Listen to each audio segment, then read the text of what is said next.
আমার রুমের এই পোর্শনটায় অনেকদিন ধরে ফ্রেমগুলো চেঞ্জ করবো ভাবতেছি, কিন্তু হঠাৎ গতকাল আমার জন্য Aurora art and craft page থেকে এতগুলা ডেকো পেপার পাঠাইছে। এখানে 100টার বেশি ডেকো পেপারের কালেকশন আছে আর প্রত্যেকটা ডিজাইনই কিন্তু আলাদা। কিন্তু ওনাদের পেজে গেলে কিন্তু আপনারা আরো অনেক অনেক অনেক ডেকো পেপারের কালেকশন পেয়ে যাবেন। তো আমি মূলত চিন্তা করছিলাম আমার ফ্রেমের ডিজাইনগুলো চেঞ্জ করতে ডেকো পেপার ইউজ করব, কিন্তু এত এত কালারের কম্বিনেশনের মধ্যে আমি আসলে পছন্দ করতে খুবই কষ্ট হচ্ছিল, কারণ এক একটা ডেকো পেপার এত সুন্দর। যেহেতু ফ্রেমের মধ্যে অলরেডি কিছু প্রিন্ট ছিল এবং সেগুলো যাতে ডেকো পেপার অ্যাপ্লাই করার পর ভিজিবল না হয় সেজন্য আমি আগে ভালোভাবে জেসো অ্যাপ্লাই করে নিয়েছি। এখানে আমার একটা ভুল ছিল, আমি শুধুমাত্র একবার জেসো অ্যাপ্লাই করে নিয়েছি, কিন্তু আসলে যদি ডাবল লেয়ার অ্যাপ্লাই করা হয় তাহলে কিন্তু নিচের প্রিন্টটা একদমই ভিজিবল হবে না। এরপর এত এত কালেকশনের মধ্যে আমি আমার পছন্দ মতো 6টা ডেকো পেপার চুজ করে নিয়েছি। তারপর ফ্রেমের মাপ অনুযায়ী প্রত্যেকটা ডেকো পেপার আলাদা আলাদা করে কেটে ফেলেছি।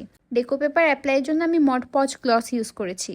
প্রথমে মড পজ গ্লস অ্যাপ্লাই করতে হবে, তারপর ডেকো পেপারের নিচে যে পাতলা শীটটা থাকে সেটা খুলে তারপর তার উপর ডেকো পেপার অ্যাপ্লাই করতে হবে। প্রসেসটা খুব আস্তে আস্তে করতে হবে, কারণ ডেকো পেপার অনেক বেশি পাতলা হয়, টিস্যুর মতো যে কোনো মুহূর্তে ছিঁড়ে যেতে পারে। 2 বছর ধরে ফ্রেমের একই ডিজাইন দেখার পর আমার মনে হলো একটু নতুনত্ব আনা যাক। আপনারা নিজেরাও চাইলে বাসার যে কোনো জিনিস এভাবে চেঞ্জ করে দিতে পারেন ডেকো পেপারের মাধ্যমে। এরকম আরো সুন্দর সুন্দর ডেকো পেপারের কালেকশনের জন্য of course do follow Aurora art and craft, and also let me know আমার ভিডিও আপনাদের কেমন লেগেছে। টাটা।